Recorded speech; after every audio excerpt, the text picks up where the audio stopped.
Hi everyone, it's lovely to see you all here this afternoon, so thank you for coming. So let's start with a bit of audience participation. I'm going to give you all a riddle, and I'd like you to think about what the answer might be.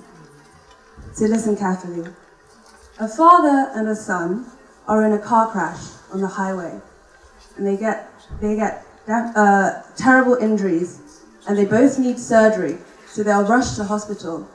But as the son is wheeled into the operating theatre, the surgeon stops and looks at the patient's face and says, "Wait, I can't operate on this patient. He's my son." Now, can anyone think about what the answer is? Does anyone know? Okay, so that was great. Well done.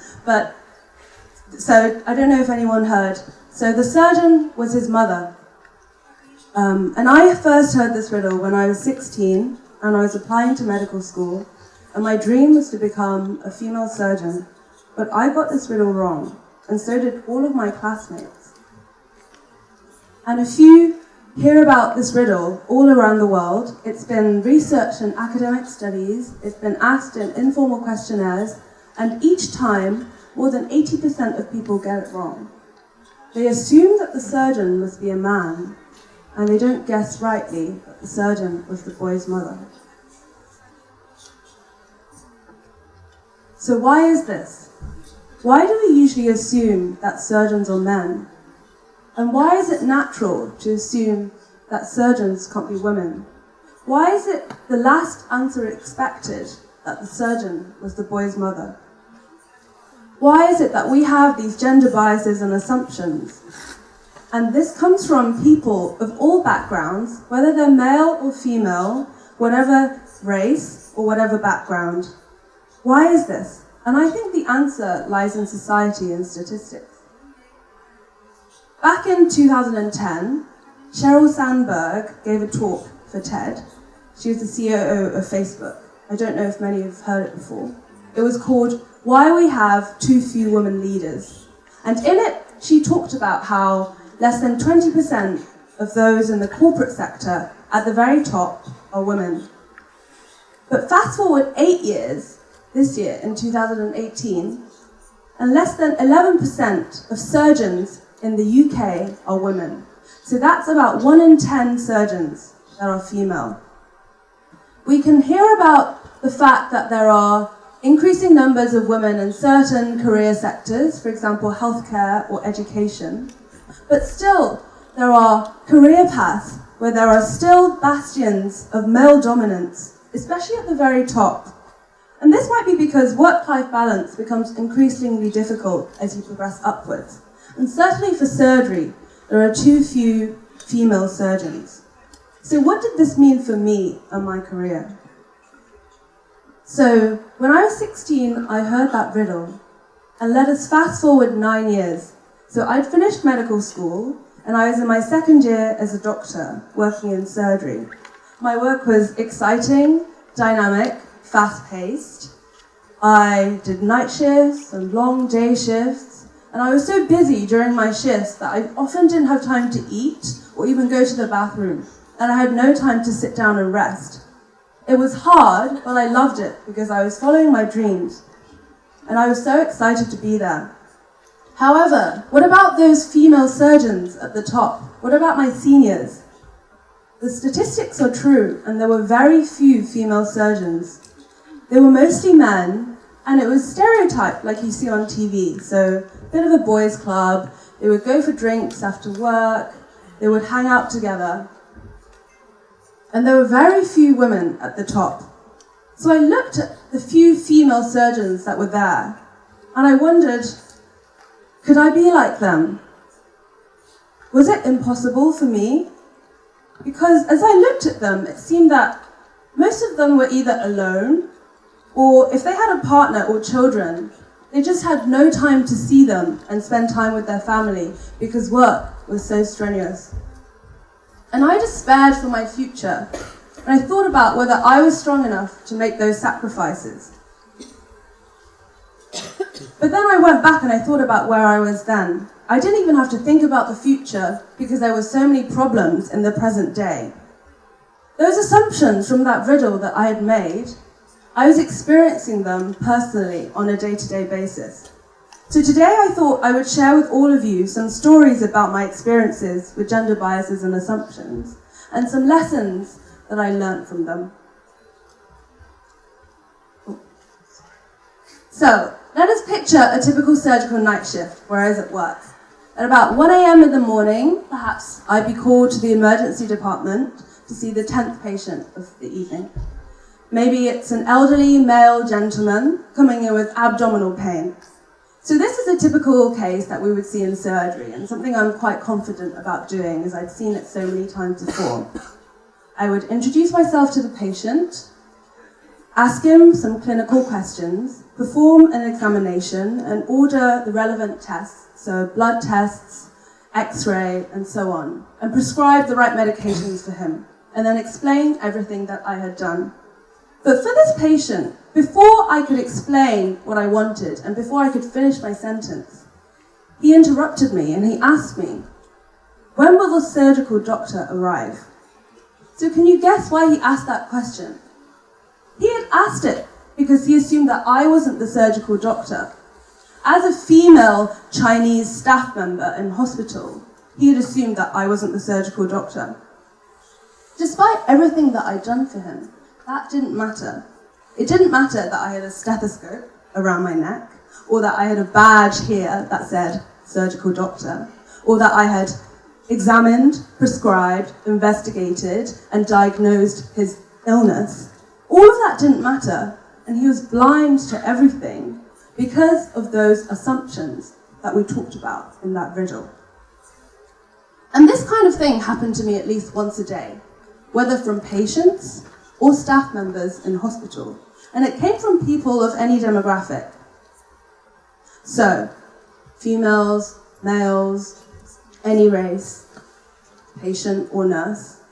And it came with no ill intention, and often it came without any realization of what they were doing, and they didn't mean any harm. But still, it was hard, and it was unfair, and I felt so frustrated every time I met with that kind of assumption. I thought to myself, why? When I tried my best and worked my hardest, why was it that people assumed that I was a nurse? Why was it that people assumed that I was the lowest ranking doctor? How could I change that? Why was it that my seniors would invite my male colleagues to go and operate and they wouldn't invite me? How could I change that? So here comes my lesson number 1. Fight those assumptions and be shameless. So these assumptions that I've been talking about, they're subtle and they're durable, and they cloud people's vision. But I think they're correctable. If someone's vision is clouded, you can give them glasses and then they can see. These assumptions come with no bad intention, and they come without realization, and therefore they're not that difficult to correct. So if someone makes that mistake, it's easy to correct them. And then if they make it again, you just correct them again. And it's very unlikely that they'll make that mistake for the 3rd time. So for me, the way I fought my assumptions was, I started inviting myself to those operations that I wasn't invited to. And this was pretty awkward sometimes, if you think about it. So there would be 2 men chatting away, the senior inviting the junior to go and operate with him as his friend and colleague. And then I would step right in there, put my hand up and invite myself. Can I go? Can I come? And it was a pretty awkward situation, but it worked. And I knew that it was what I needed to do to get in there. So I got to go to that first operation and practice my surgical technique. And then I asked again a second time, and I got to go another time. And before long, people expected me to ask, so then they started to invite me, and I fought my assumptions. Lesson number 2, look closer for inspiration. Often those closer to us are much more real and tangible, and therefore they provide such valuable guidance.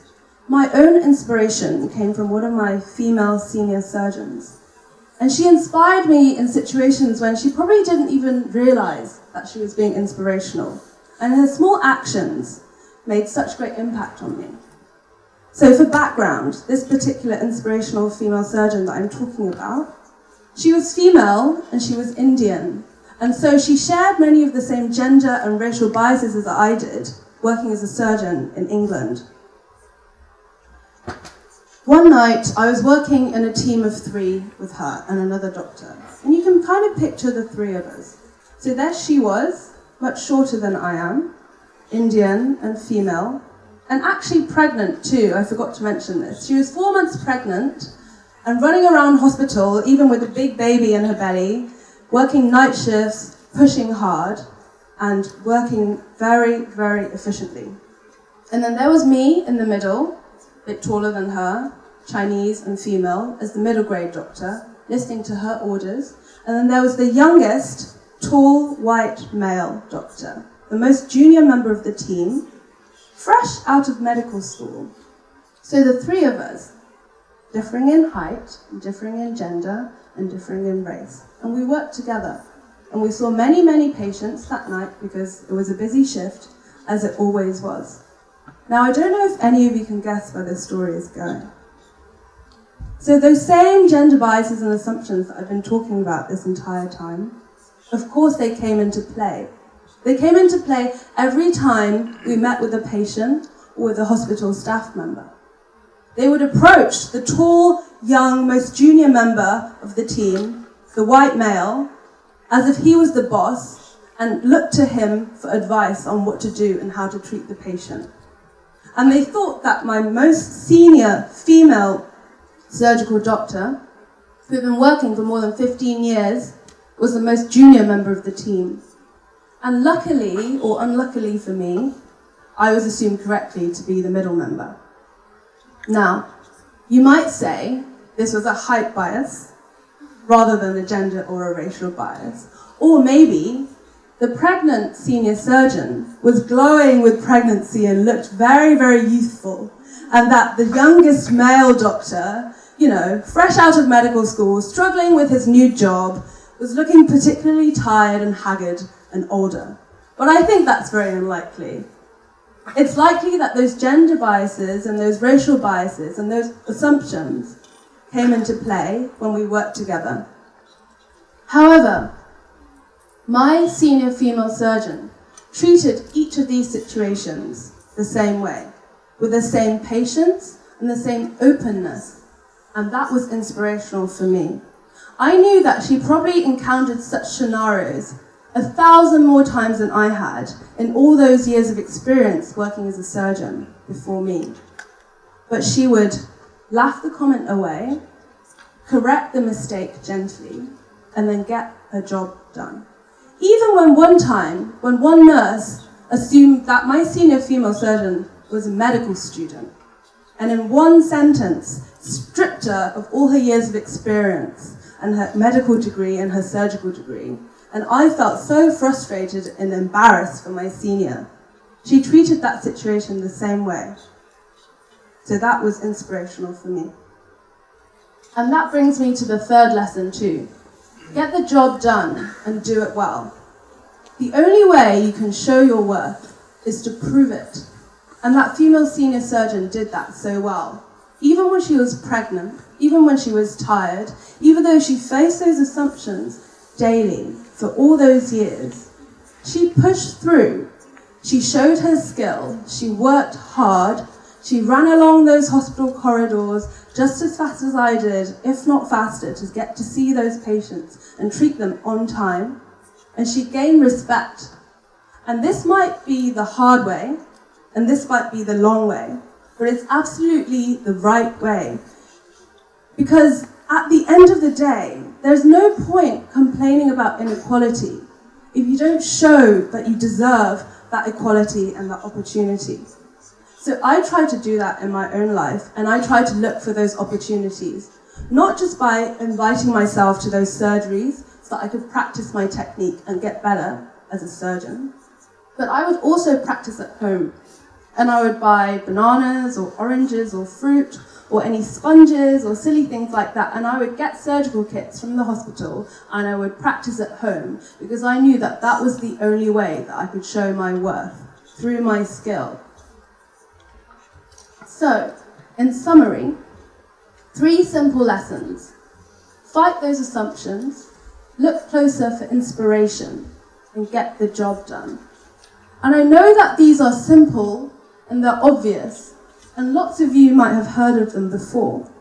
But I wanted to share them with you because as a young woman standing in front of a young crowd, I'm sure that we share many similarities in our lives and our paths, and I hope that you can see yourself in my story and my experiences.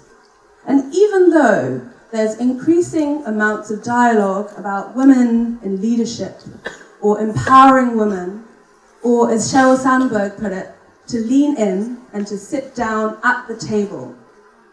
Still, that advice comes from seniors at the top.